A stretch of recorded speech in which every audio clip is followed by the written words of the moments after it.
آرک مخالی بما دابین کرین سعرا 24 خدانت مخالا دیش وکیلا کرن پجدا دیدن ما 24 اف آره حساجی ابد ایت بما اول نکو اوا کو ام فایده ما کو على اساس فایده سره اوا تنها اوا بس خسارات ما بشکل کم ترکیی خود او اوا کیشک جاری چهار سربی یا ما آره وکو نام پیجی هشتا یا اکیت یا سامخانه یا ما برای ما راستی آریمان گله گرانه برز قیمه قام قزازا خوب گویی از سرخاتم ایشالا دی بسعر کاوسات نوانا کو اوجی بشیم دست کار میشه. اف کیشاهانی حقیقت بنام پیشیا رولک جوانه کو اف اوریهانی یا ایکی کو قیمه قام زاخو آسایشی کو 24 ساعت سرخاتن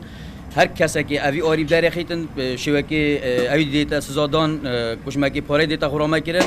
و او فرنچیه بچیتن آریج باعیب کریتن مسوگر اوج دیتا خورامه کرن اف آری هنی بسش باعی بو هزازیه وش هزازیه بو فرنچیانه کو 18 حتی 19 بکرن و بیایت افرنه 24000 و کیجا سامون خانه جی کو آریشاوانا وکی عمل قال قیم قومی رشتنی خاره قیم قومی چاوکی بابینی زاکری هم دو سپاس هوید کن کو کش مکی آری بوانا بیت دابین کردن حتی تقریبا 3 تانا بفایده